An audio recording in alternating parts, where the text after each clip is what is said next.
My name is Johanna Miller-Lewis. It is November 19th, 2003. We're in the studios at UALR, and I'm conducting an oral history interview with Minnijean Brown Trickey. So we'll just go ahead and get started. Can you tell me about when and where you were born and what Little Rock was like when you were growing up? Okay, I was born September 11th, 1941, in Little Rock. I'm sure some hospital in the segregated ward, the colored ward. What was it like when I was growing up? Well, actually, my memories are of a couple who were my babysitters. I have some really warm memories about them. And I went to just about every school in the city because we moved a lot. So I went to Bush School, which I don't, and I went to Booker T. Washington School. I went to Gibbs, I think. Yeah, so yeah, I went to 3 of the schools. Was fabulous. I was, when I was in grade 5, I was allowed to keep the grade 1s, the kids in grade 1, you know. So, you know, I would take names if they were naughty or whatever. So every once in a while there were some cool things.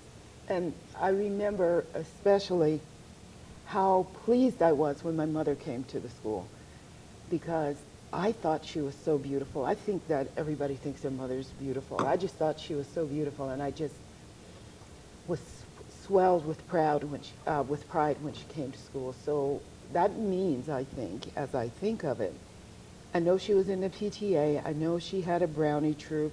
She had a Cub Scout troop. And I don't know what they're called, leaders. But so there were kids around my house. We were always doing crafts. And I remember, how much detail do you want me to go into? I'm just trying to set it. I remember that we got the used uniforms because they were cheaper, used Brownie uniforms. And all of those activities were segregated? Absolutely.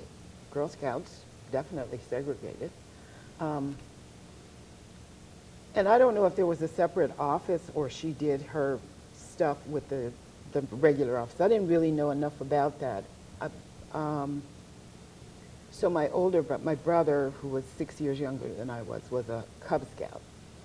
And she was the den mother, I guess. Mm-hmm. So I'm really maybe trying to set a scene of a lot of warmth and sort of maybe even development for kids. I went to Union African Methodist Episcopal Church, and apparently my mother's family, that church was founded in something like 1910, and members of her family had been in that church since its founding. It was a merging of 2 churches. So even when I was a kid, I wasn't very religious, but I certainly did like church and Sunday school and, you know, all the things like the little plays and whatever church does. That's, you know, if we're talking about young age. Then I went to Dunbar, which was fine too. I had a well, let me just give you one little tidbit about my grade 6. I competed my heart out with Terrence Roberts because he was the smartest guy in the class, and I fully wanted to be the smartest person in the class. So I'm not sure if a girl could be the smartest, but I certainly tried. And I just remember that with such vividness. And So tell me about going to Dunbar. well, I think we were we were maybe the first graduating class from Dunbar, I think, because Horace Mann was the all-black school was, I guess, became the black high school. Right. What did I do at Dunbar? I always used to sing, and so if there was a choir or something, I was part of that. Didn't play an instrument, so always felt like I should have. It was fun. Junior high school was fun. We had these teas and fashion shows that were related to the clothing classes and the cooking classes. So those were kind of fun. And I remember that I was the campaign manager when I was in grade 9 for Herbert Denton, who was running for president of student body. He was in grade 8, I was in grade 9. He didn't win, of course. So I feel smiley when I talk about that. So I think that's meaningful. I don't feel any particular angst or trauma when I talk about my school and what it was like when I was a kid. A lot of bicycle riding when I was a kid. A lot of walking. You could walk downtown, walk wherever you wanted to go. It's funny about, trying to look at my life from this point and sort of, revising it based on what I know, which is kind of not fair, but also I guess you really do have to think about it from the present.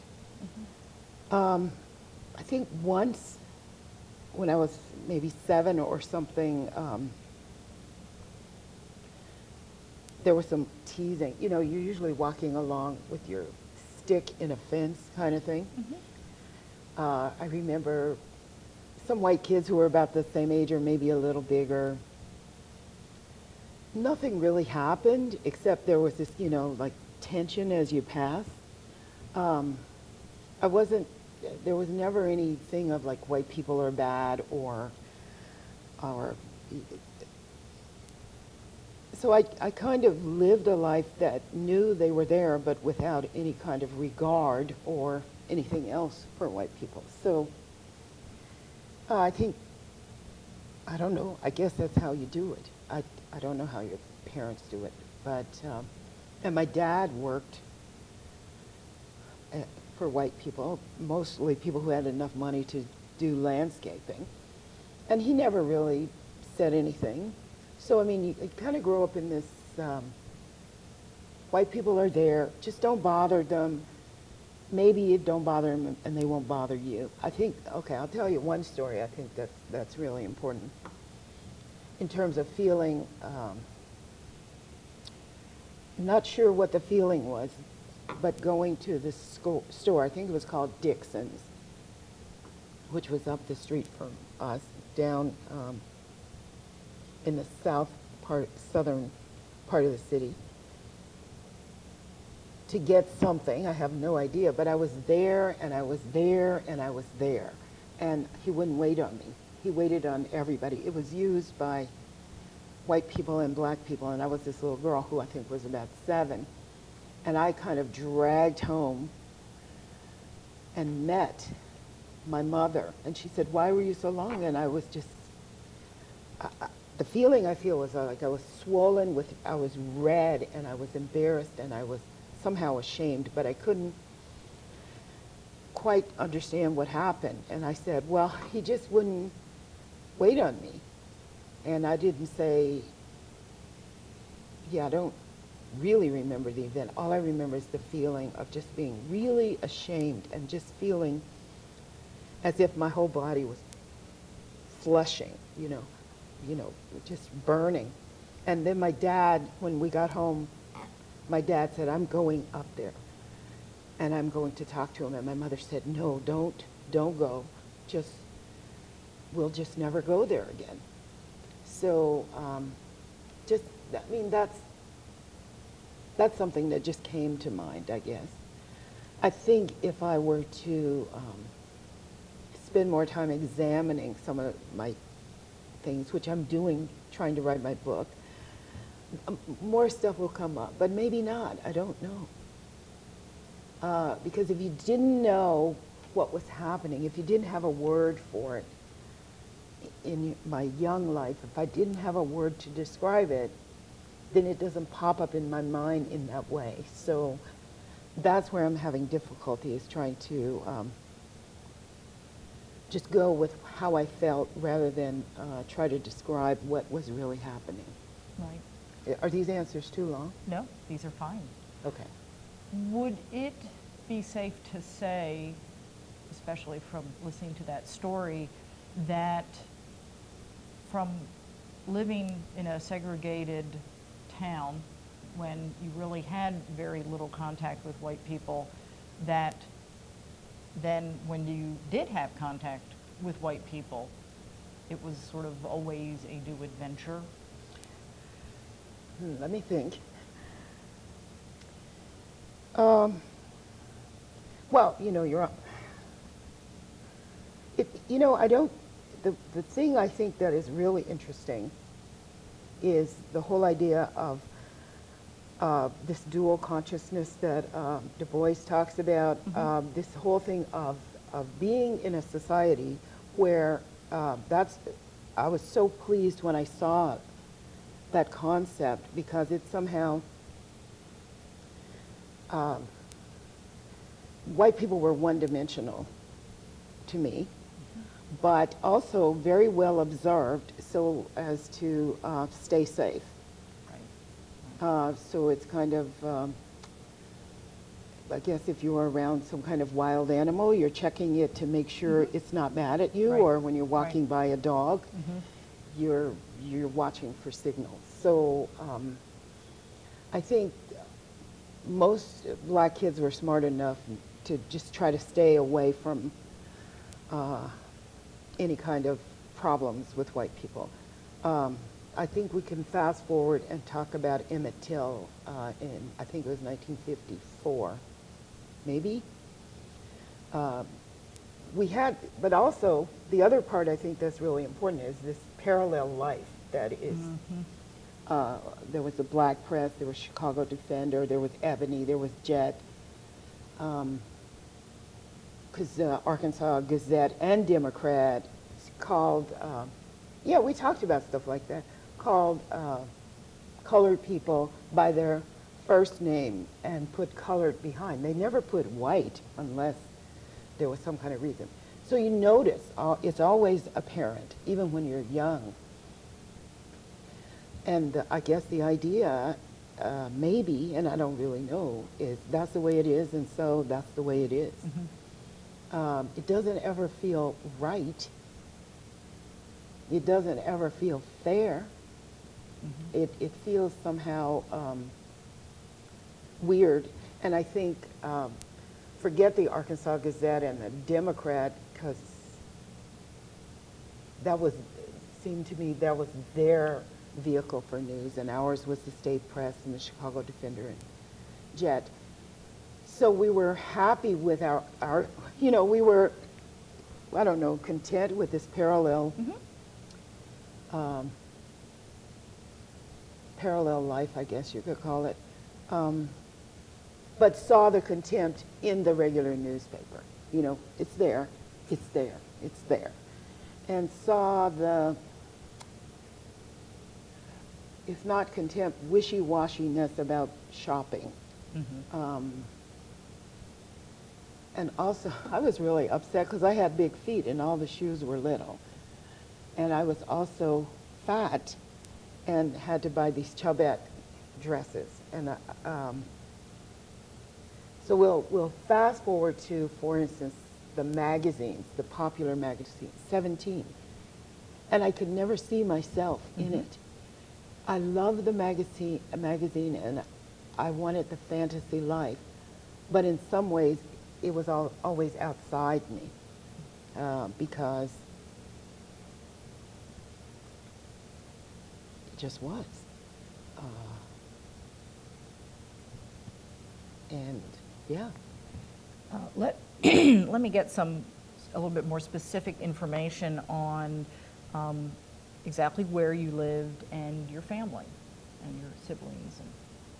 Well, we lived in a lot of different places. because that's why I went to these different schools. Right. And sometimes we lived in two places while I was at a particular school. We lived in Tuxedo Court, which was a project, but it was fabulous. I mean, when I was a kid. And one of the things about the court was people had jobs, were working, and they had their stoves and refrigerators on the porch because it was a place where you were saving to buy a house. Mm-hmm. And it was fabulous. There was just running and playing and hide and seek and catching fireflies and riding bikes around and close friendships. It was fabulous. And never, for me, any sense of danger. Because we used to play out at night until somebody made us come in. You know, that first kid whose mom called her, ruined the whole game. But it just seemed like my memories are just running and playing, and because there was a big grassy square right behind our house. Yeah, and these are the same people you go to school with, so the relationships are actually quite intimate. Mm-hmm. How many brothers and sisters do you I have? have one sister and one brother who's dead. I like that word instead of passed away. Who died a couple of years ago. He was born, I guess, whenever was 6 years after I was born, 47. And then my sister was born 49, I think. And then my youngest brother, I was 12 years older than he was, and I'm not going to try to... 53? Yeah. I don't know how old he is or anything. I just know that I was... Yeah. And I worshipped him, and people actually said, "Is that your baby?"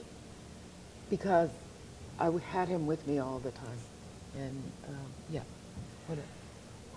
Let's move back a little bit to Dunbar. You were there for junior high, Yes. but you left after ninth grade. Right. So you were only there for junior high. With regards to Dunbar, did you have any feelings about it in terms of what type of school it was? Good, bad, or indifferent?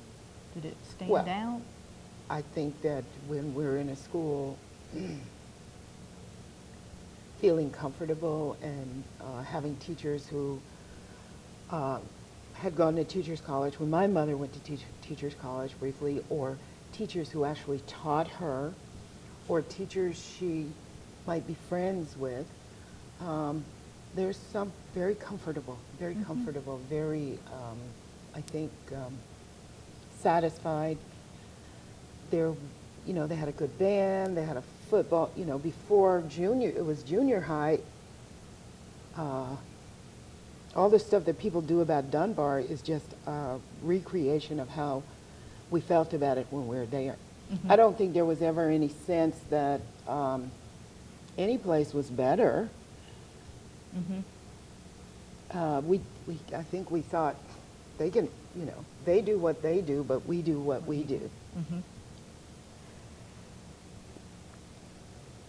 How aware were you of 1954 and when the Brown versus Board decision was handed down? Well, it gets talked about in your house. However briefly, it's in the newspaper. There's commentary in the black press. So there's an awareness. I mean, the idea is, if I can try to remember it, is that all this craziness is going to probably stop.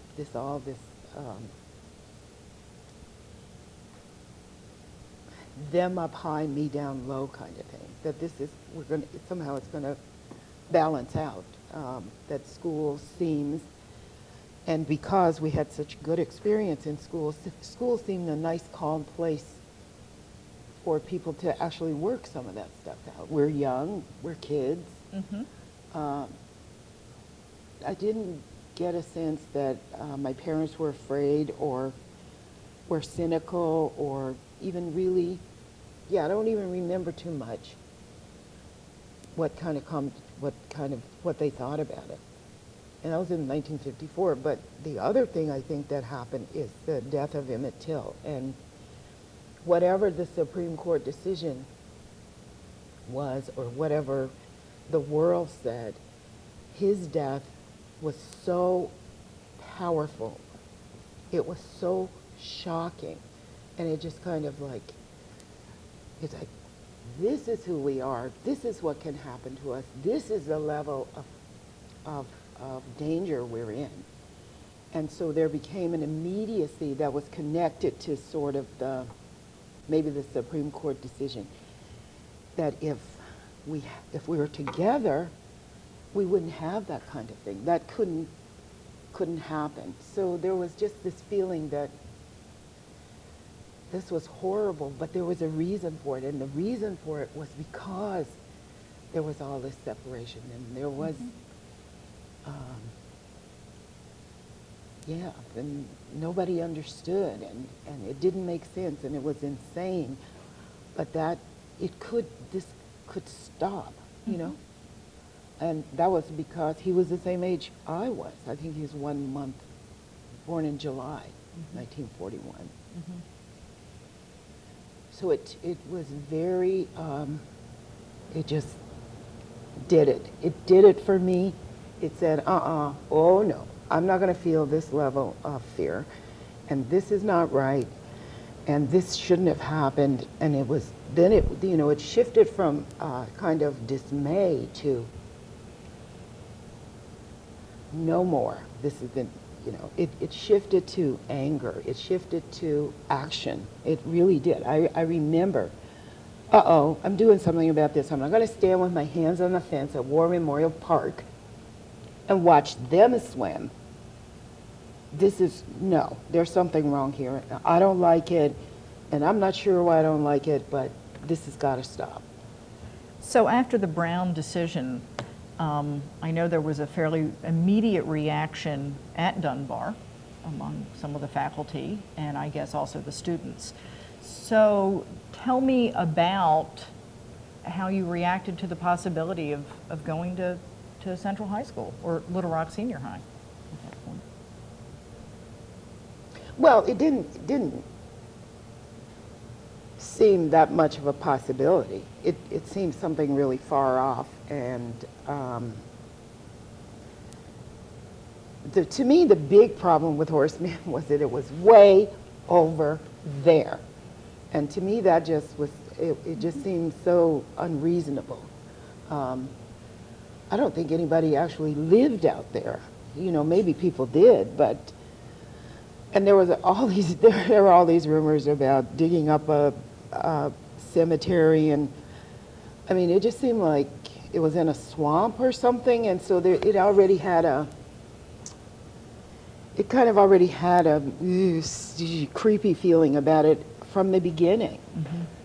Whether they did dig up bodies and whether it was a cemetery, I'm not sure, but it certainly, there was some sense that it did feel like it was in a swamp, and it did feel like it was in a place where nobody lived, and it did feel like it was way out there, and it just didn't make sense, but it was there. And also, when I did go there, the architecture was some kind of punishment. We kept thinking, we had to wear your coats in school. You had to wear your coats because of this breezeway thing. And it just seemed so ludicrous. So for me, it always felt out of sorts. It felt, where would they build this school? California, Hawaii, Florida? It seemed too cold in Little Rock to make sense. So it just always had this, for me anyway, because I'm really attentive to detail in some very weird way, and just all the factors. I mean, when I was there, it was fine, but it still didn't make sense to sit in gym and then huddle outside to go to your next class, because I thought it was cold, But I don't know, it just seemed, even when I was young, it seems somehow not to be right. To have a less than aspect to it. And I didn't, not for a second, did I have any doubts about teachers. They were fabulous. And not for me, but I know Opal Harper, who was a teacher and also went to our church. And we had a lot of teachers in our church, and that's the only thing black women could do then anyway. So there were a lot of black teachers. And Opal Harper set up what it was kind of the first gifted program and that I know about. And my brother and her son and a couple of other young people were in that. Because she told my mother, my brother's name was Willie Bobby, her son's name was Willie David. She said, Willie Bobby and Willie D are bored to tears. So I'm going to set up this thing. And so it's very personal, I think. You know, it's not a farm community, but it's very personal, the relationship. So were you told at Horace Mann by administrators about the opportunity to go to Central? You know, I don't think anybody ever explained it. I certainly don't remember. I'm trying to find that space in my little computer here, but it's not coming up. The first, you know, I heard, you know, the board, and you kind of, you know, my mother reads the newspaper from cover to cover still. My father read the newspaper. And it's in part, when I'm analyzing it, they thought, and yes, they did read the Arkansas Gazette. They didn't read the Democrat. They absolutely only read the Gazette. So there's, you know, they see the plan, they read about it. They read those papers religiously. She still does, and that's fine. She thinks I'm a real slacker because I don't read the newspaper. I do, but I won't let her see me do it. But, so they were, as much as you can get from the newspaper, they were up on what was going on. But I wasn't particularly, and I don't think, does anybody else remember a meeting or anything? I don't. So what does Melba say? I don't know what Melba says. Okay, I'll have to I ask think her. what happened is the way I've told it before.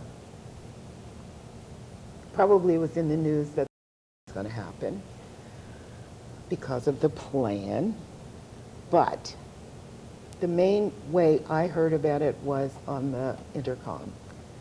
Anybody who wants to go to Central, sign a sheet of paper and give it to your homeroom teacher. And in that room, that group, Thelma Mothershed, is Miss Frider's homeroom, grade 10. If my memory serves me, it was Melba Patillo, Thelma Mothershed, Minnijean Brown, and Elizabeth Eckford who signed that. Those are the people I remember who signed it. I don't know who else did.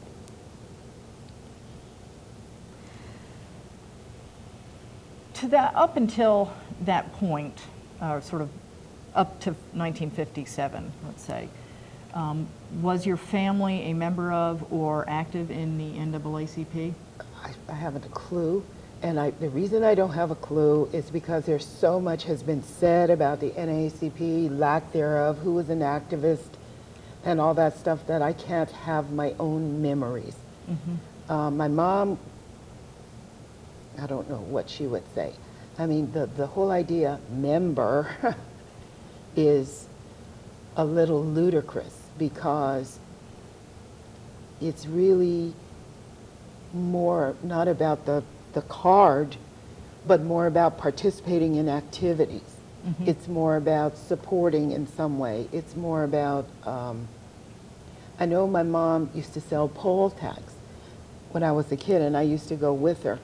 And I know that she poll watched, and I know that because she was friends with I.S. McClinton. I don't know if you know these people, and her best friend for her Young Life were the Ware sisters, so it always very intimate.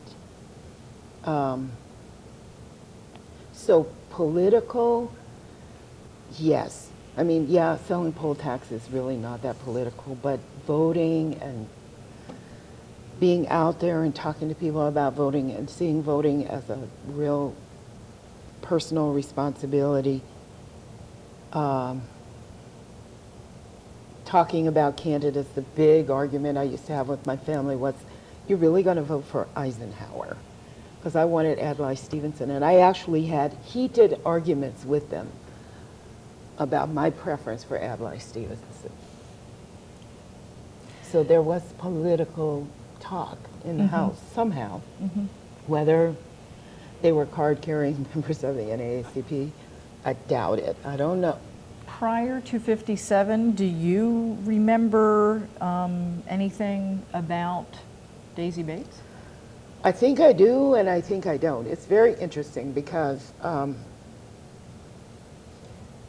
in part of this development of these young black kids to become, you know, whatever.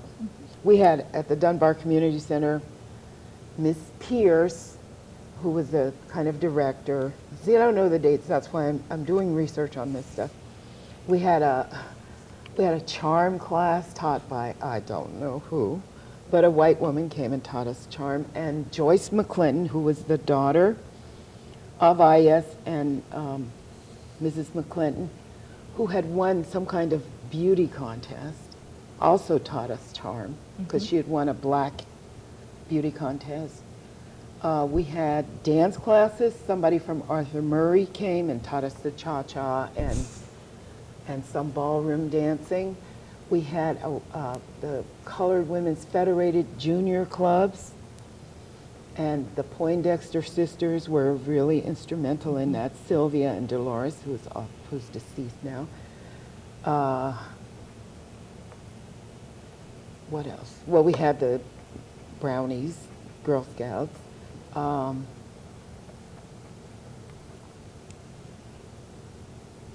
And I think we actually probably went to, I've got a picture that's got some kids in it, not the Little Rock Nine per se, but a group of kids. And if I'm looking at Dolores Poindexter, she looks to be about 13. And Thelma looks to be. So I think we had a junior something or other in AACP, something like that. I'm not, it all kind of runs together, but, you know, I'd have to talk to somebody else about that. But that's what I think I remember. But it wasn't, it was more about, you know, how you develop into a thinking young person. Absolutely. Well-rounded. Yeah. Well, So it wasn't about racist, you know, I want to make that clear, that there was so much invested in making us, helping us to be thoughtful, well-rounded young people. That, I think, is what I see. Maybe for some kids, there's a lot invested in helping to be, but I felt like there was a lot invested in making us all. And of course, there were some of us who were, Jefferson Thomas's family, I want to talk, he had older brothers and sisters, and they could dance, and they were great at that. We used to go to Phyllis Wheatley, colored YWCA, to these socials. Usually, Thelma went with me, and I was kind of her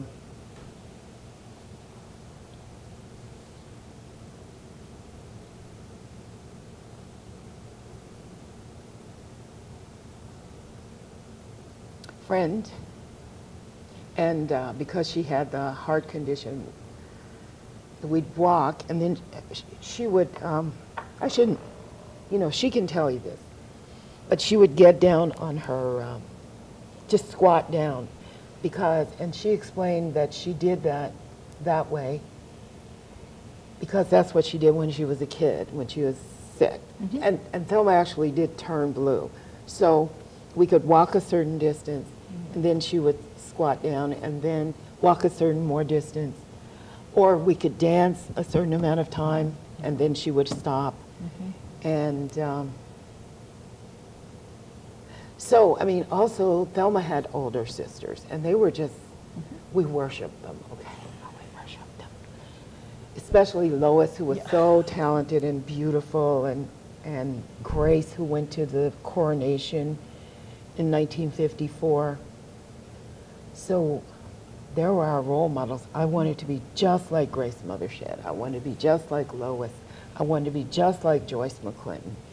I wanted to be just like Grace Helen Hayes. So we had these fabulous young women role models who we were fascinated by. I know this is not what you're asking, but I really. But that's what comes to mind. Yeah, that's how it, yeah, I'm actually Possibly trying. not. That's why I didn't read the questions, because I really want it to come as it is. Sure. I didn't want to study or think or try to shape. I just really wanted it to bubble out. Leading up to the 1957 school year, you mentioned signing up on a piece of paper.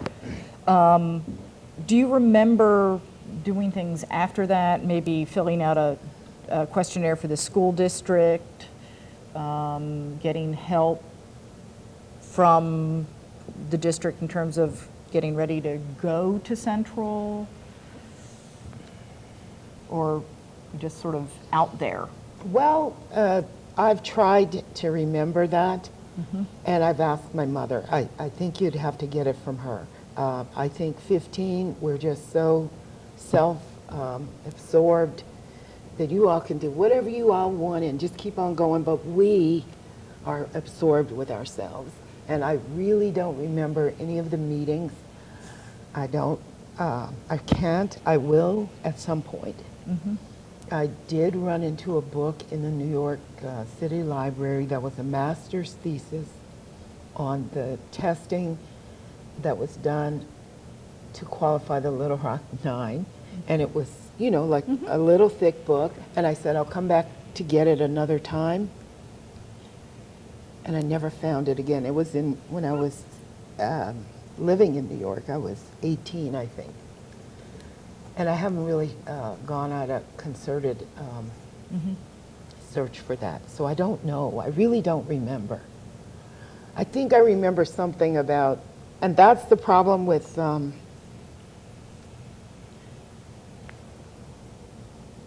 having other people tell their stories, is that it gets confused.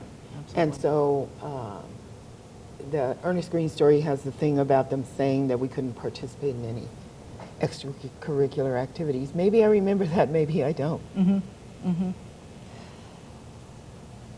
So possibly with little or no preparation, you get to go to Central High School in September of 1957. How did you first find out about Governor Falbus calling out the Arkansas National Guard?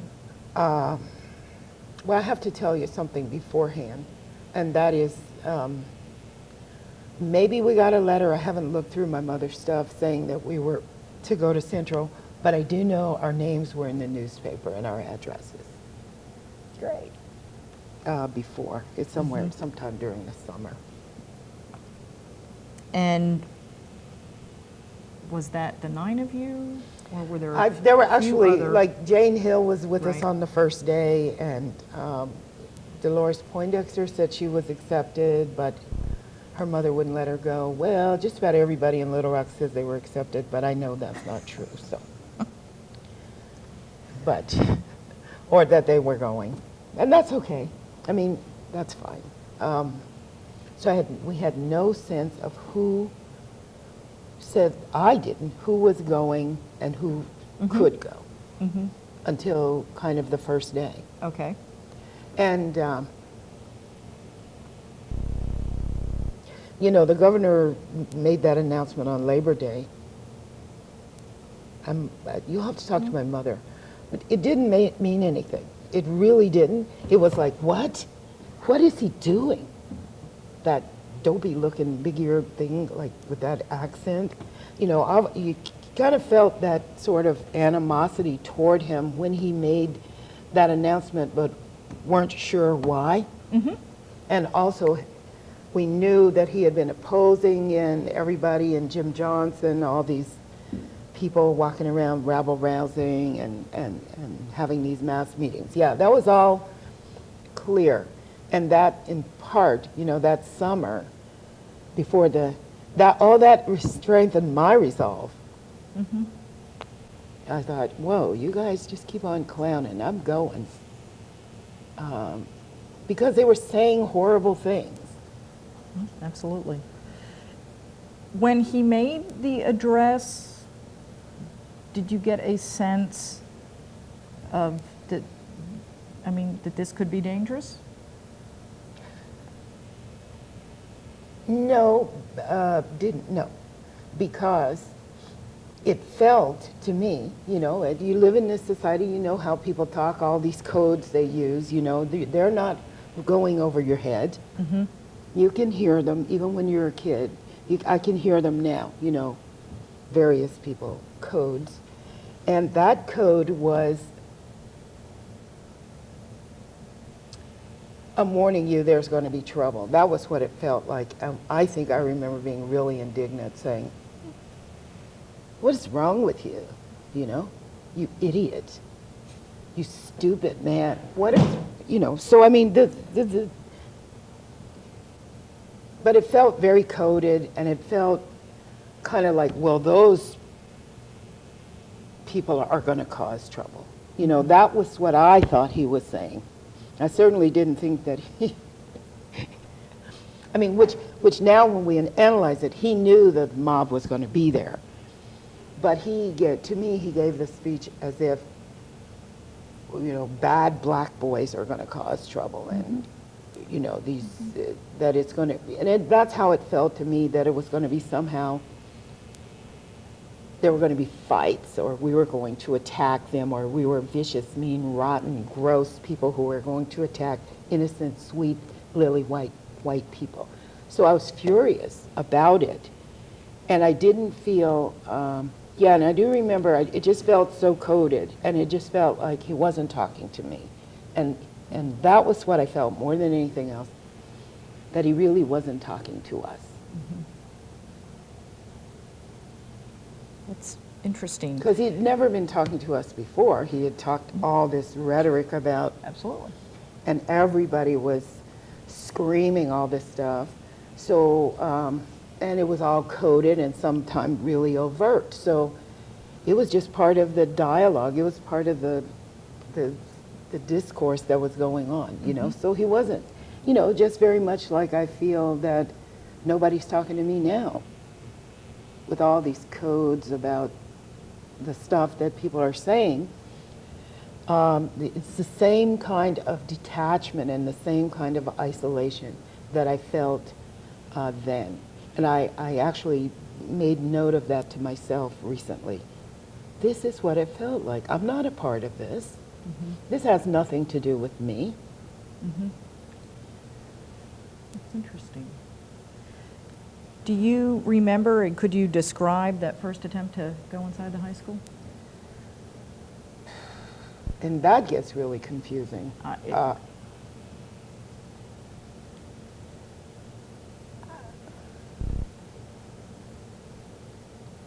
You have to, you know, I think you have to take this and ask my mother, and it has to, I think it's a really important question to ask her, and ask her in as much detail. Mm-hmm. But my memory has it that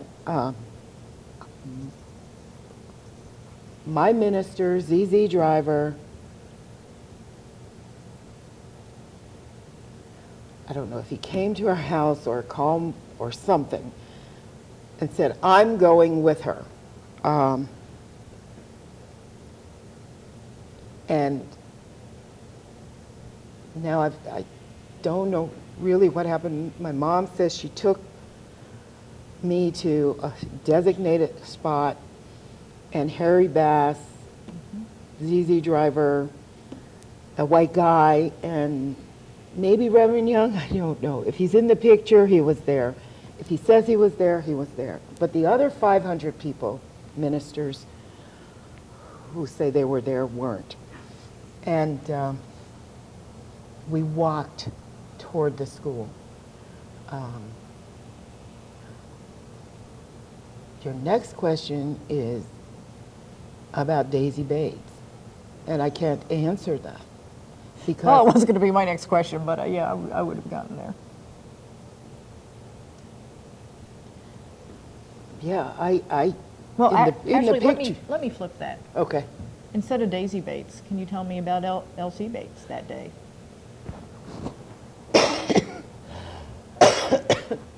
So it seems to me we walked with the preachers, okay? Some of us, the picture. I don't know who took that footage, but we didn't, it wasn't made up.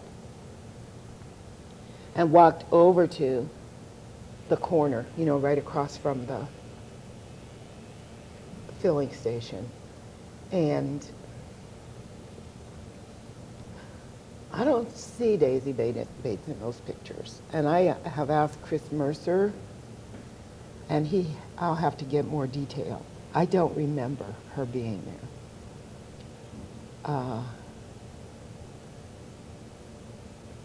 I remember Jane Hill being there. Mm-hmm. And then after that, I mean, really,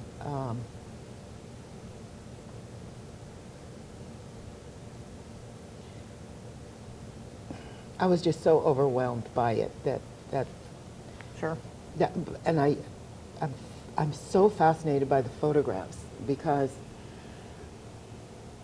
we're all just looking so bewildered, and I think that's a good description. I mean, just absolutely bewildered. And that's the main feeling that I feel. Shaky, very, very nervous, just shaky, shaky, shaky. And you know, you're kind of standing and your whole body is shaking. And you're trying to be cool. You know what? You're 15, cool over anything. But shaky, and it even actually makes me shaky now. I'm sure. But The I know Reverend Todd. interim period between that day and September 25th. Do you remember how you spent that time? Yeah, we spent the time actually. We went to Philander, I think, to get some help.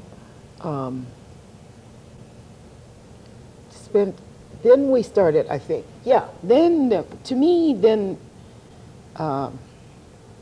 Daisy's house. Okay, because Thurgood had to come. I know he's Justice Thurgood Marshall, but we just called him Thurgood. And Thurgood was coming, and then there were these other lawyers. There was laws. There were people, and we were getting letters and calls, and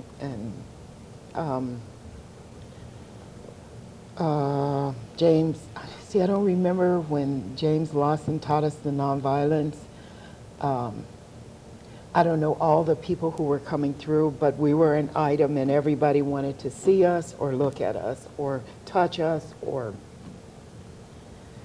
and so that was kind of fun. It was really heady, and there were lots of television interviews, and all the guys who were beginning, John Chancellor, Dan all the guys who are like old now were young then, and I got interviewed by Walter Cronkite quite a lot later, but not during that period. So we were getting these letters. People were wanting to see us. We had to go to court. Judge Davies and Thurgood went with us, and Chris and Wiley. And it's so funny because actually we did call them by their names. And nobody ever said, boys and girls, this is a big deal. We were just, it was, I mean, nobody ever said, you know, there was never any like lecture or preaching or anything. They just made us, we were just peers suddenly in the struggle. I think that's the most fabulous feeling I ever had. We were like with these lawyers and Daisy and Elsie and all that, but we were peers because it was just fabulous. Would you, during that time and after you got into Central, describe Mrs. Bates as a mentor? Well, okay, she had to get, we called her Miss Bates, Mr. Bates. Actually, I liked him better.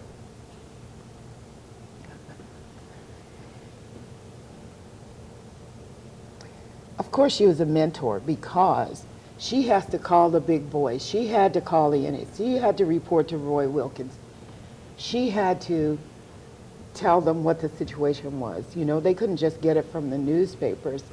So obviously, her role was the president of NAACP and all those actions and activities that are related to being the president of the NAACP. But in fact, I think at a certain point, because of the seriousness of Little Rock, I mean, they probably,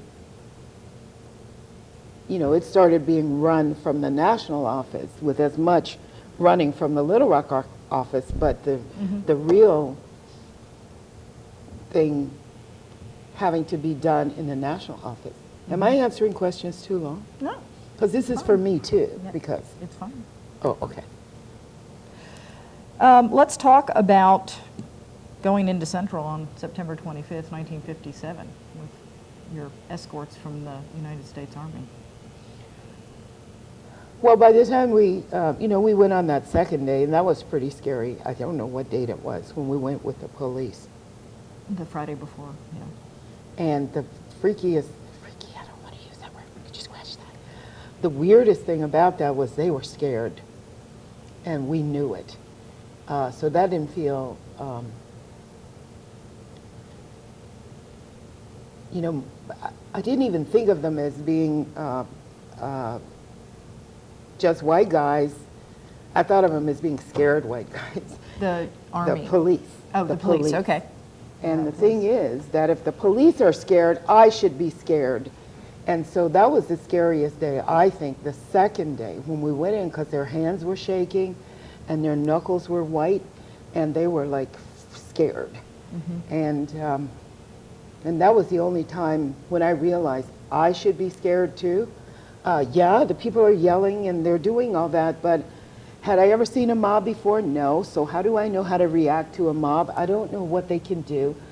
I didn't understand the concept mob. I just thought they were a bunch of crazy people yelling. I had no sense that, I had no rehearsal. I had no script in my head for a mob. I didn't really know that much about lynching. We didn't see them kicking the reporters. They felt ominous, but when I saw how scared the police were, I said, what am I doing? These guys are petrified. So I think that was the scariest day for me. Just because of their fear. I mean, my kids say to me now, when you're nervous, we get nervous.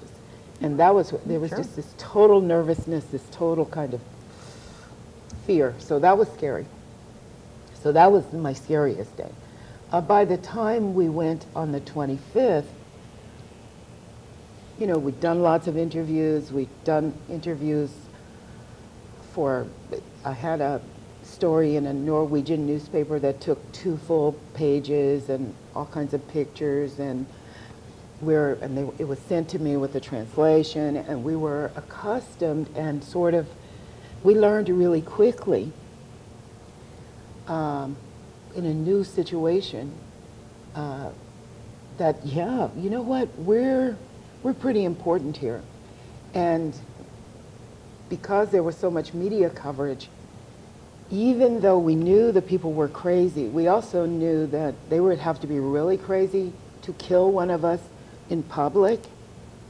I thought maybe I'd get killed on the day we went with the police. But, so by the time we went on the 25th, we had learned lots that the world indeed was watching. We had the unlike media today, it appeared that the world media took a moral stand on Little Rock. And they were horrified. They were, I thought it was really fair the way they did it. They showed the pictures. And all they did was show the pictures. Well, they spoke enough, right? In fact, who needs to comment when you see that? Mm-hmm. But by that time, we started to recognize our importance. Thurgood had explained before we went to court about it being a constitutional conflict and what his argument was going to be and how, you know, states' rights. And so at 16, I had a really good understanding of stuff that lasted me, you know, that still has meaning for me and helps me interpret. So we're really fortunate that he and Chris Mercer and Wiley Brandon and all these people thought it important enough to explain it to us. Mm-hmm. Do you remember hearing President Eisenhower's speech on the television? Yeah, we were watching it, and that was pretty cool, you know, yeah. But again, who knows? Can you trust these guys? You know, he's been negotiating. They're the same kind of guys. They're both politicians. Is this really going to happen? Is this to protect me? And so not really trusting even the president, feeling some level of elation, but still saying, you know, well, what does this mean? Because I don't trust any of these guys now after what I've seen. You know, I just became this total cynic in 3 weeks, 2 weeks or whatever. So yeah, what are these guys going to do now? So the 25th was better? The 25th was great because the 101st treated, they helped to open the door, ma'am. It was like, and we'd never been treated like that, first of all, by anybody, and certainly not by any white people, with all this respect. And so it's pretty fairy tale-ish. It was pretty exciting just to be treated in this way and to be treated with such respect. I mean, I know that's military stuff. Having the doors open for us and having all, you know, I'm a nonviolent pacifist, but I sure did like all that hardware they had because I thought it would be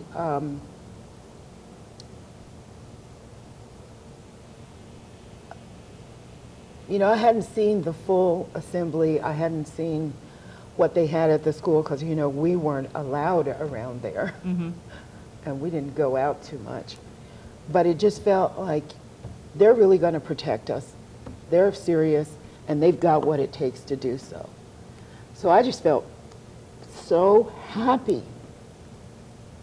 And I just felt, I think we all just felt happy. And we're always kidding around, and I know we're kidding around in the Jeep, and because we felt free to kid around. Mm-hmm. That was the first time we actually felt free to be ourselves, and we were like giggling and making jokes, and yeah, it was a really good feeling.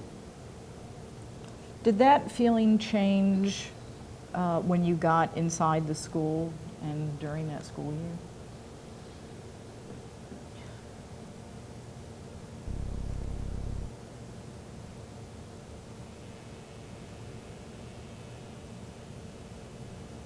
The main, It's okay.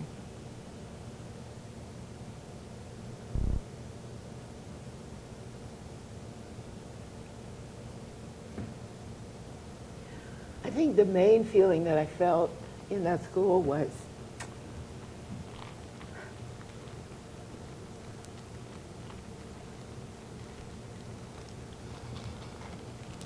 nobody liked me.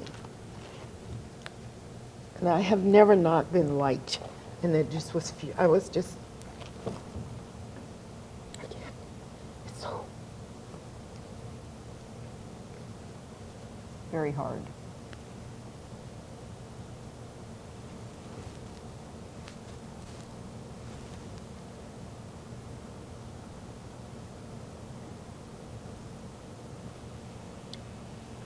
I don't know when you get over it. I don't know. I don't think you do get over it. So, okay. I don't know when it. I don't know when it stops hurting. I think that's the way. I'm going to be okay. I think I don't know.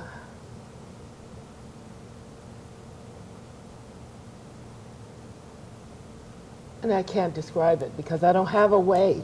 Mm-hmm. I don't have a way to describe it because somebody didn't do it before we did and come out and describe it and tell us what it was, how we were supposed to feel. Sure. So I can't actually identify those feelings except hurt and kind of sadness. So that's all I can think of. Mm-hmm. And you know, maybe it doesn't matter if somebody is kicking you down the steps or not.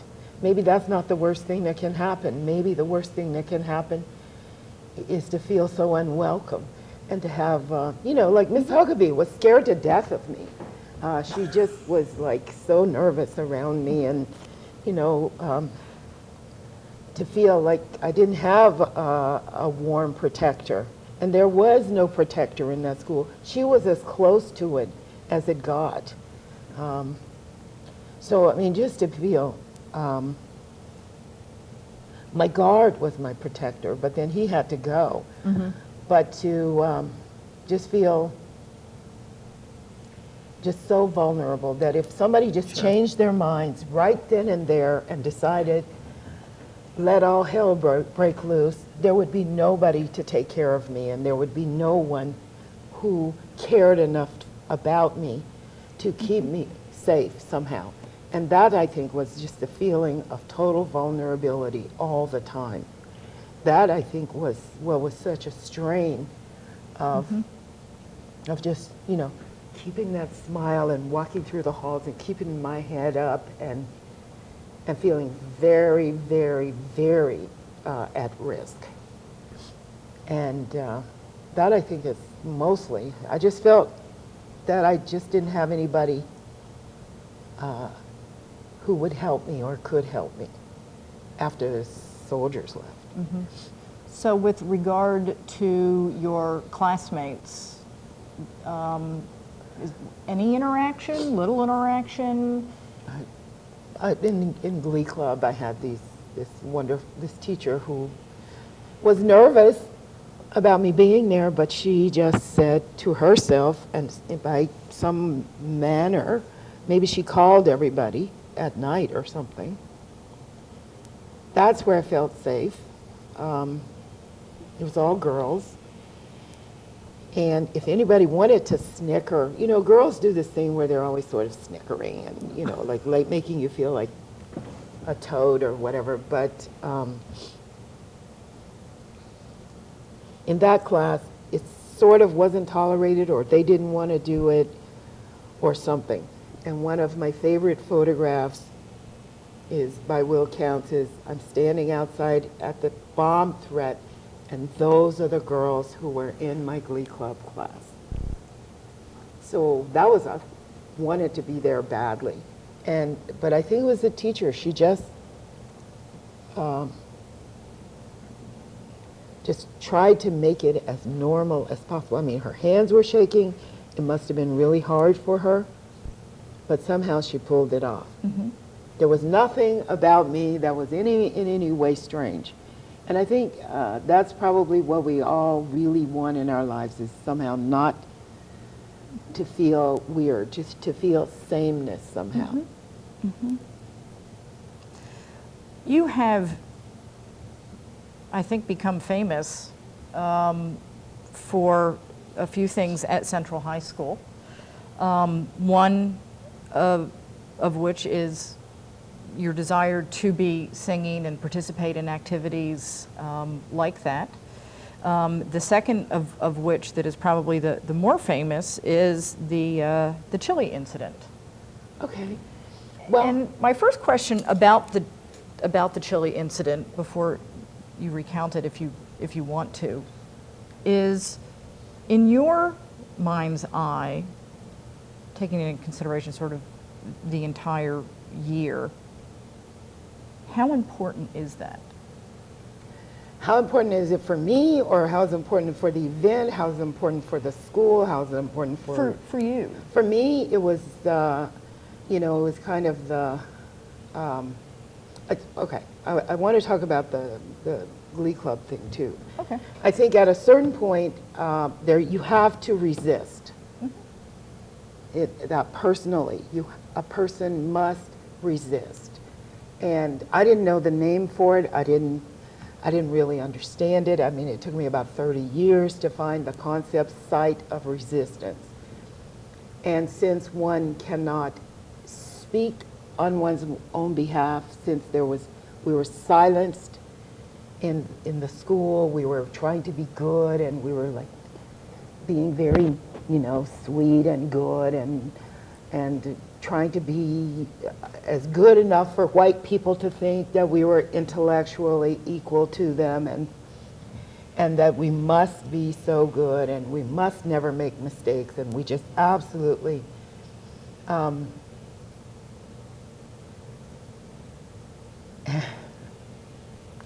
the Glee Club thing was purely my own, like, mischievousness. If you think I was going to go and try to sing in front of all those Christians, and that's what I told my mother. I said I wouldn't dare go in front of all those Christians at Christmas time to sing. But they must know that I am a person, I think, and I have feelings, and I think this is the ideal place to play it. Mm-hmm. We're talking about Christmas here. We're talking about Christ. We're talking about all those things that everybody claims to be. I guess I had this weirdness about me forever. This play kind of thing. This. So yes, it was a site of resistance. And I kind of got my mom to go along with it.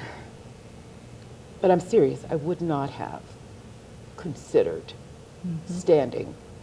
It took me 45 years to get on that Central High stage, and I think that was almost too soon. That's how brutal it was there. So I wouldn't think.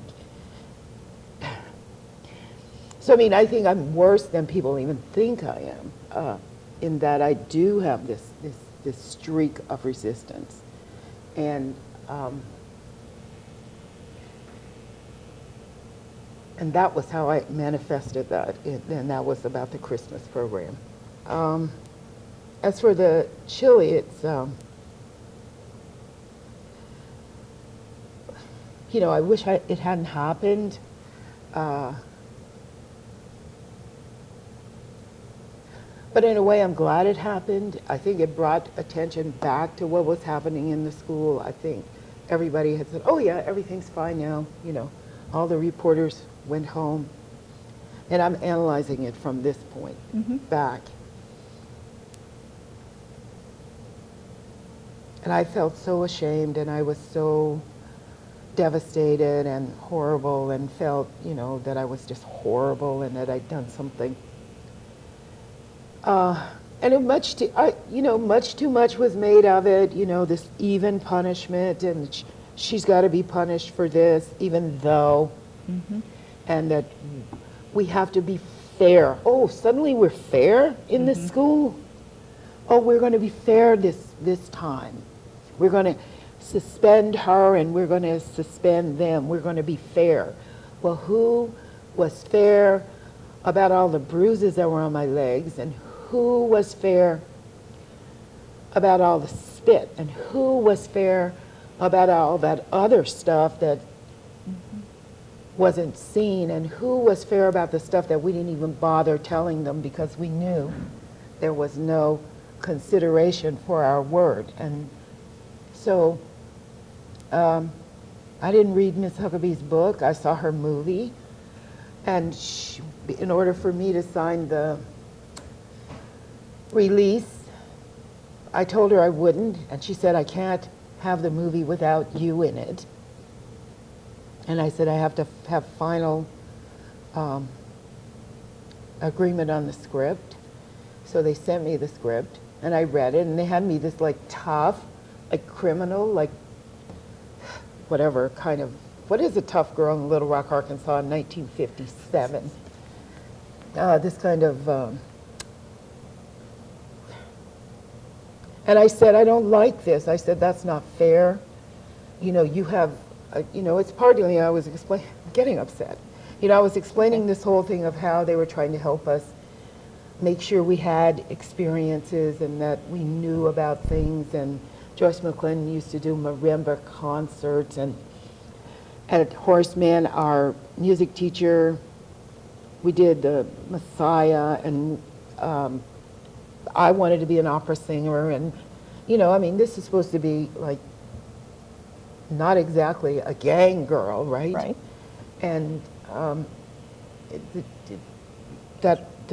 the framing of me as a tough girl actually was the most powerful indicator of white people not having an idea of black life and what it was about, and that I had an intellect, and that I had creativity, and that I thought deeply, and I read broadly since I was a little kid.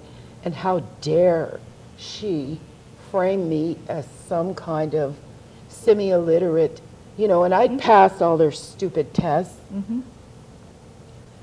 So I said, I won't sign it with this person. And, you know, plus, this is 1984. I said, I've been feeling guilty. I never told my kids about Little Rock. I don't tell anybody because I'm so ashamed of being expelled. And she says, well, Minnijean, didn't you know that it was for your own protection? Minnijean, you were going to be killed. I said, well, gee whiz, how long did it take somebody to tell me about that? And that whole patronizing, you don't have the brains, your mother isn't capable, your family doesn't know what kind of danger you're in. To keep that from my family, to keep that from me, is the, you know, more than the individual acts against the names, the kicking. That's the racism that is damaging, that destroys, that diminishes, and that pisses me off, okay? Rightfully so. How do you feel now? Do you understand now that people see you as a champion of civil rights because of that? Yes, I think that I've been in all these audiences, I had all these audiences in a few places in the world.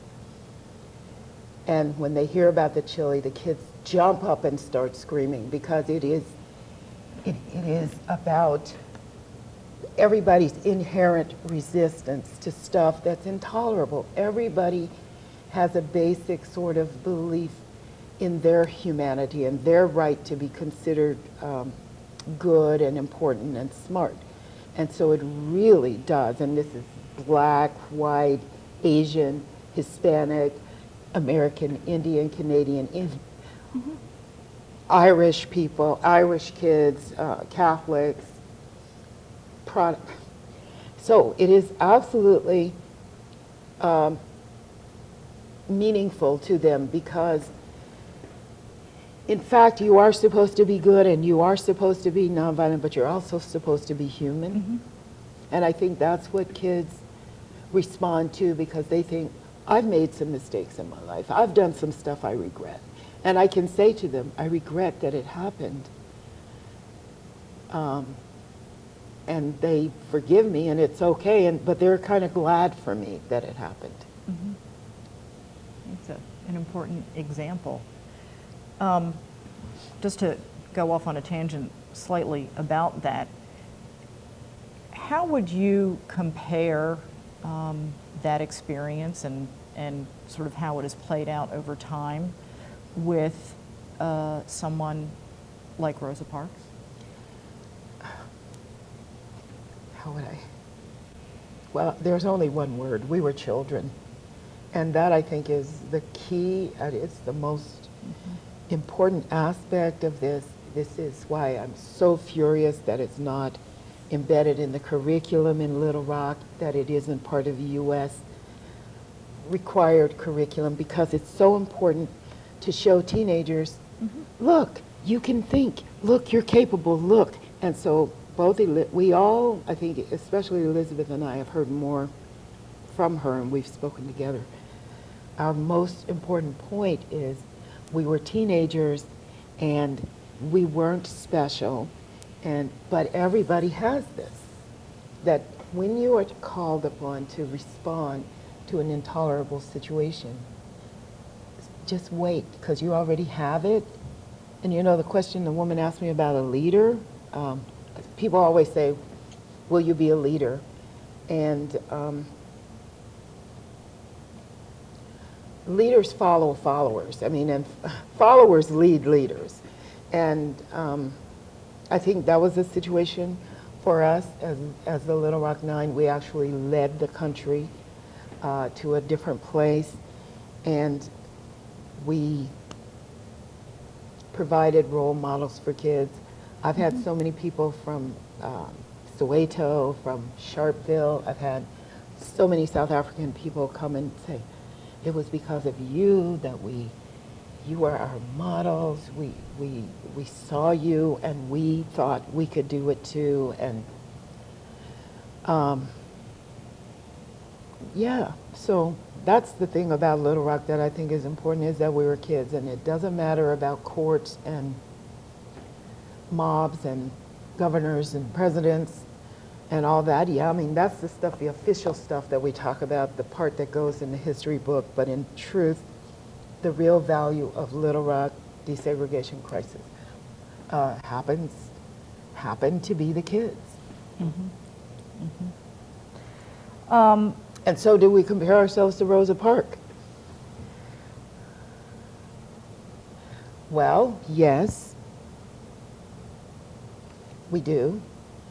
But the sacrifice, and again, I mean, we got to be really careful. I love Rosa Parks, think she's fabulous and admire her, and she was one of my role models. But we got to remember the people who were walking for a year. Mm-hmm. And that's who we think about, and that's who we need to talk about when we talk about the bus boycott.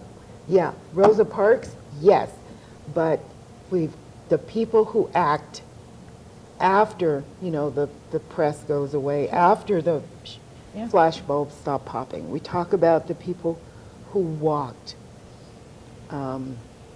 because they're a part of it too. So the concept of leadership is a patriarchal sort of top-down model, and it disservices all of us who think other ways. It disservices sometimes women in the way we think. It disservices collectivity. It disservices grassroots. It is a real smoke screen. It stops us from organizing. Mm-hmm. And so, those are the kinds of things I think about a lot. Sort of on that theme of leadership, after the Chile incident, et cetera, you ended up being expelled from Central, and you went to New York to finish your high school education.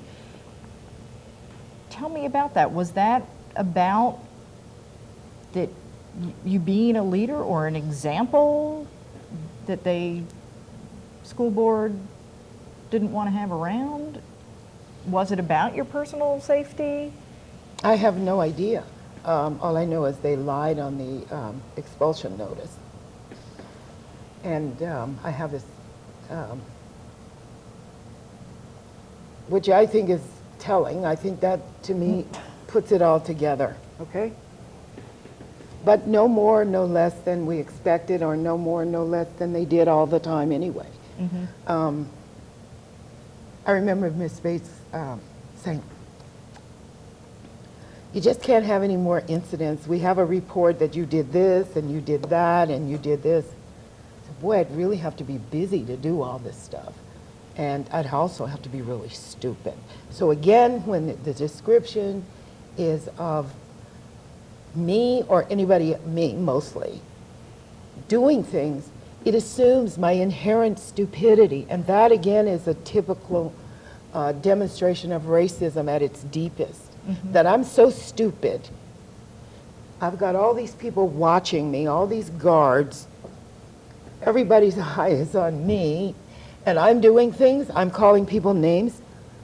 Am I so stupid that I would go up against like 1,950 people? So to me, those are the telling aspects of that experience, that in describing me, the deep racist stuff is so clear, you know, that I'm so stupid and that I was so stupid, that I would do the things that I was accused of doing. Somebody said, and it was in the newspaper because my daughter showed it to me, and that Minnijean walked up to this white guy and said, "Get out of my way, white boy." Oh yeah, right, I'm really a dummy. So there were all these reports that I did all this stuff, so. But that to me demonstrates the racism, more than the kicking, more than the pushing down the steps, more than the name calling, more than the threats, it's that kind of thing, that white supremacy kind of thing. She's so stupid, her brain is so small that she's stupid enough to do these kinds of things in full view. How would that make anybody, I mean, so that's the stuff that made me mad. And to lie, my expulsion notice is in the Library of Congress. It is a permanent record. It's a permanent record that is a lie made by the Little Rock School Board. So how do I feel? I feel angry. I mean, it just, but it's how it, that's that they could lie on the expulsion notice and get away with it. I mean, I was so glad to leave. I mean, you know, I hated leaving my friends, but at a certain point, I didn't have any more fight left. And I don't think my mother had any, I don't think my parents had any more fight left. So, we just, you know, bye. But I really hated leaving my friends. Tough, especially in high school. I'm going to wrap this up with just two more questions. The first is, how did the school crisis and your experiences leave you feeling about people of the opposite race, white people in particular? Well, the big problem for that is that immediately after leaving this nightmare, this horror story, I went to a school. Okay. There was a scholarship given to me at the New Lincoln School. It's a private progressive school. I was in the 11th grade. It's so funny. But I was immature because I was from Little Rock and I was a Southern girl, and so I actually hung with grade 10 kids, rather than grade 11, because they were all sophisticated and New Yorky. But I was still giggly, and so my friends were in grade 10. And I had some fabulous friends who loved me immediately. And so, in a way, they covered over some of that other stuff. And I also had people who, I mean, I couldn't speak French for beans, even though I did have it at Central. And our French teacher was Belgian, and she actually spoke French. And I didn't do math very well, but I had a teacher who told me I was a very talented writer. and we wrote our own musical. Great musical, and I had a really big part in it. And God, it was like, oh my God. Just so, all your hatred, all of it, it just got vaporized. And they weren't doing me a favor because so I'll explain how I feel. Is they were Harry Belafonte's daughters went there, Lena Horne's daughters had gone there, Andrew Geller, Manischewitz, Wine, I mean, Rich, they weren't wowed by any kind of like celebrity or anything. In fact, I think the school was developed to protect rich kids or, Bridges. I think his name was Harry Bridges. I think he was a union activist. We never talked about who people's parents were, and or who they were. I think Brandon DeWilde, who was a child star. So there was just this. The secretary was a sister to a movie star and all kinds of stuff. And my grade 12 teacher who taught economics became ambassador to Ghana, and right. So who cares? This Minnijean Brown from Arkansas, which was what I needed. And the whole idea that for the first time, I felt like they liked me for me, which was a really good feeling, that I was just fine. So so if I had any animosity toward white people, it went out the window. I don't have animosity toward white people. I have animosity toward racist people and mean people and evil people and violent people. And that's where I'm angry about. I'm not angry about skin color. I'm angry about using power in a way. And so maybe that's what Central taught me, that I didn't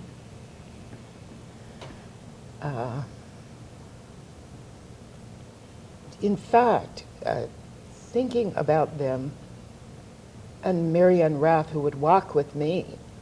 So you've got somebody who's nice, and you've got all these other people who aren't. So it's not the skin color.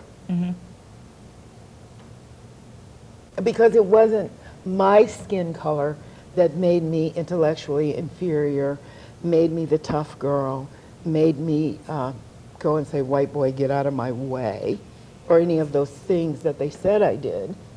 I knew that it wasn't my skin color.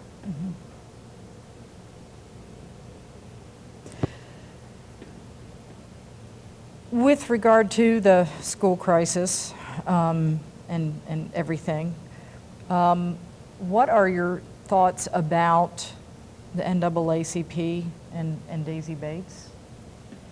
I think specifically sort of how this has played out over time. Well, I think if I don't write my book and tell my own story, it'll get to be somebody else's story. And I think I'll say this, and I'll say it publicly, and it can go in the archives. I think Daisy did a really good job, considering it was new to her too.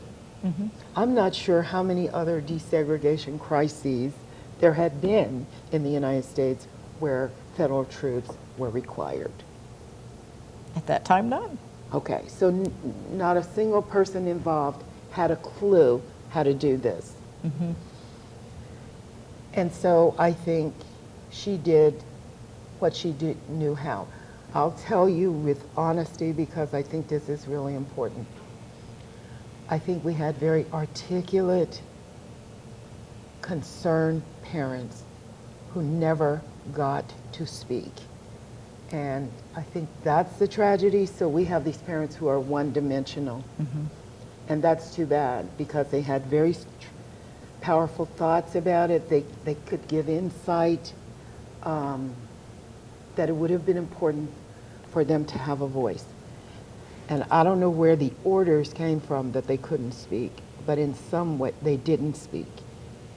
And I think a great lesson was missed, a great opportunity, and I'll tell you why, because I went to Northern Ireland where there was a Protestant Catholic conflict. Some little girls were harassed because they had to go through a Protestant section, and I'm not taking sides on that. I would never pretend to do so.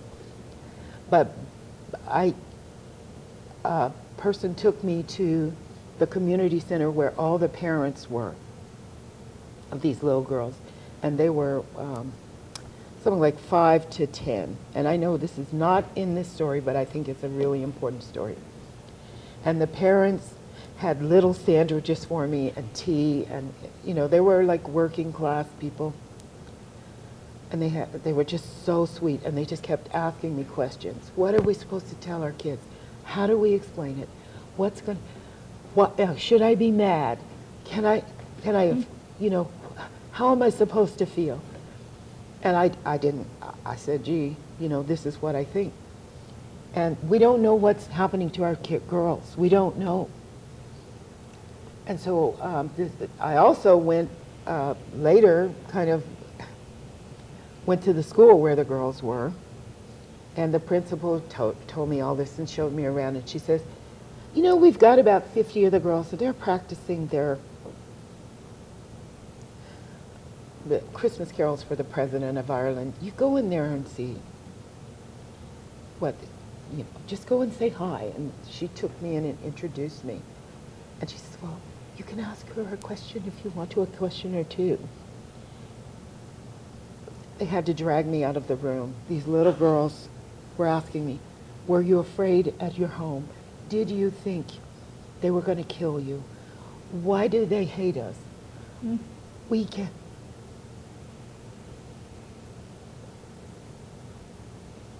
And, it would have been nice if somebody could come along and tell us how we were supposed to feel.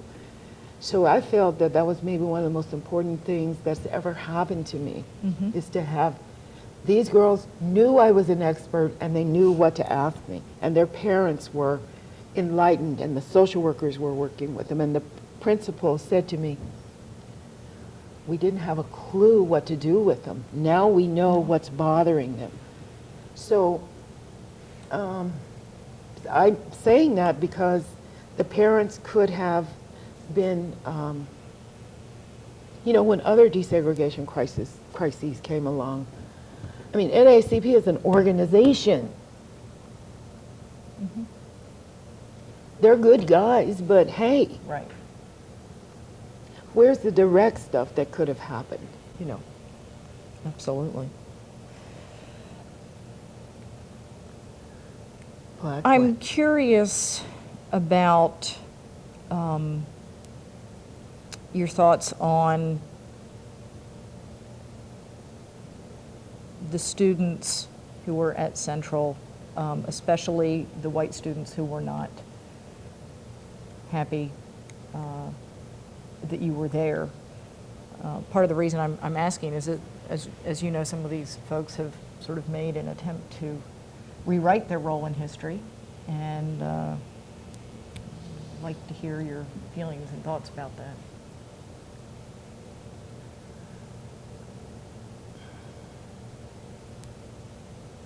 Well, I think one of the things that's kind of weird, or that I kind of want to talk about, white supremacy, you're very much protected in that, right? That's a real good thing, to protect a dominating group. And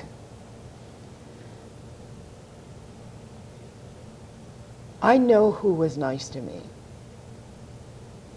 Elizabeth knows who was nice to her. And everybody knows. Now, maybe Carlotta and Jeff had a different experience after the schools were closed for a year. And I think I like Elie Wiesel's analysis about silent witnesses. I'll tell you, If you just don't say anything, you're part of the problem and not part of the solution. So the other part, I mean, you know, like if all the other teenagers were like the Little Rock Nine, they could have changed that situation. Mm-hmm. And so we have to look at a society or a leadership that disempowers the very people who are affected by a given situation. Mm-hmm. And I wished every day that those white kids had as much guts as we had to say, this is my school, I don't like this, I won't tolerate this, I want this to change.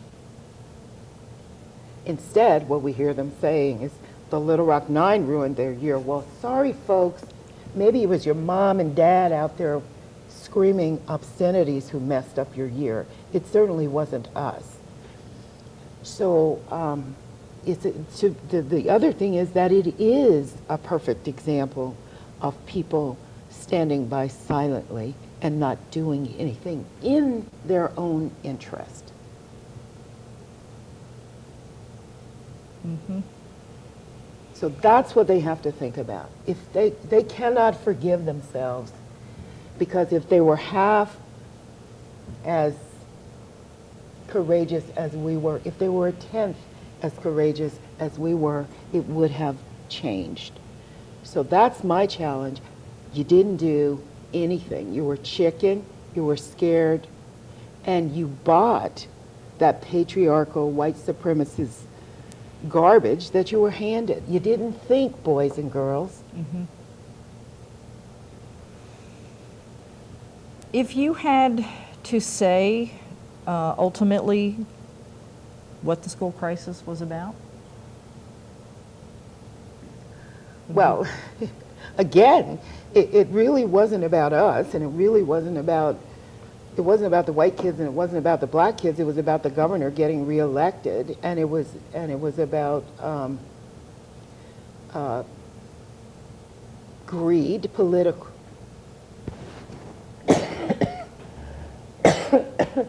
Pretty much about the same as most things are. About political greed, about elections. It's about power. And in the end, it's like war, where the big guys are telling everybody what to do, but the people who suffer the most are the children. And so, yeah, it's about having it's about not valuing life, and it's about valuing power over life, and it's about valuing power over others more than life, and power over others more than peace. And that's what it's about. And so, in fact, the kids, white and black, got to be pawns in a power game, which I doubt if people in Little Rock can ever, like, I don't think that that's the way it's considered. But don't people in Little Rock feel really bad that they were manipulated like that by Jim Johnson and Orville Faubus and Ross Barnett and all those people who closed the schools across the South, and no kids went to school, white nor black or others? I mean, if we look back on that, it's a shameful time in history. It should be. If it's not, it should be. And it is partly because we don't see it as a shameful time that we're still doing the same thing in this place and in many other places across the country. We never learned anything. We didn't learn about it. We didn't learn the real issues. We didn't learn who got hurt in the end. And so we'll just keep doing it again. Mm-hmm. On Friday, somebody asked you about whether the crisis and other sort of racist activities was about fear. And you said it wasn't about fear, that it was about power. Yes. Does fear factor in? Fear factor into power? Well, yeah, if you see people who have power, how many guards they have around them, it certainly must factor in. But I think they're guarding themselves from people who are the same as they are, who want that power. I can't imagine that people could be afraid of 9 kids, 14, 15, and 16 years old. I can't imagine that they should be afraid of us, that we could harm them in any way. This color doesn't come off, and sorry, folks.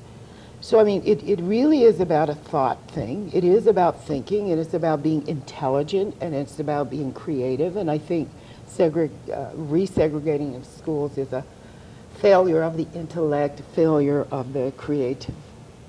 It's a failure. It's a social failure. And it just means we don't think very hard, and we don't think very deep, and we don't care very much about our own kids or anybody else's.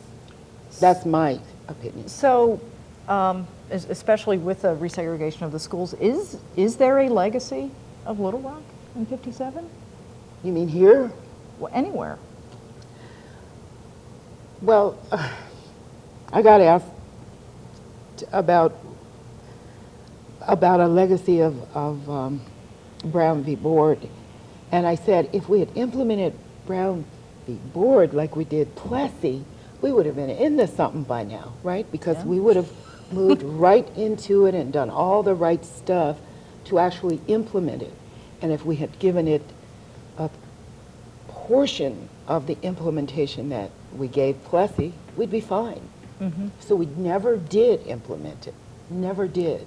We never took it seriously or put any, yeah, I know that people had plans and all that, but it was with the fingers crossed behind the back. This might go away. And that, I think, is, again, we didn't educate people. You know, I was taking a course in racism, and nobody in the course knew what racism was. It's like somebody calling you a name. Sorry, no. It's, you know, it's bigger than that. It's more important than that. And it's about all the other isms. It keeps us divided, conquered, helpless, hopeless, powerless, and docile. And then we can, whoever wants to do, can do just about anything.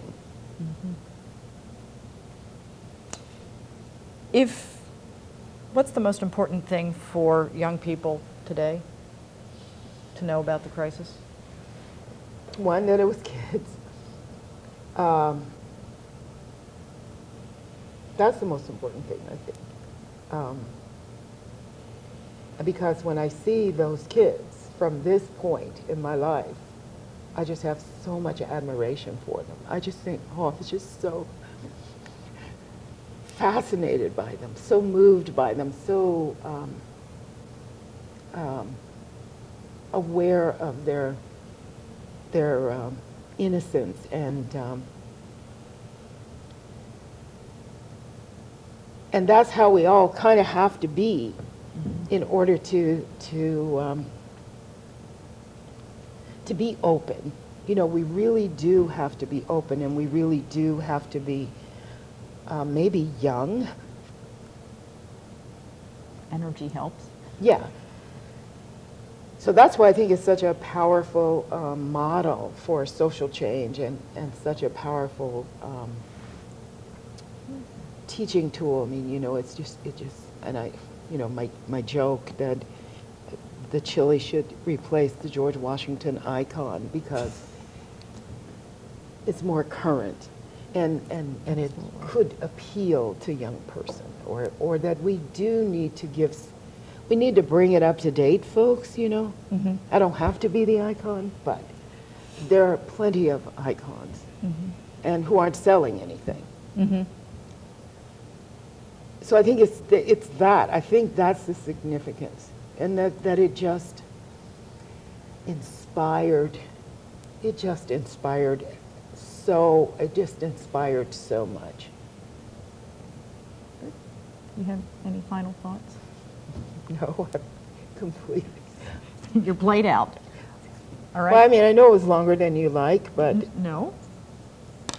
Oh, it all goes in, right? There's no long, there's no short. Oh, okay, I got it. I know what it's just the whole thing. Yeah. Okay, we're done. Thank you, Ms. Trickey and Yes. Ms. Miller, for the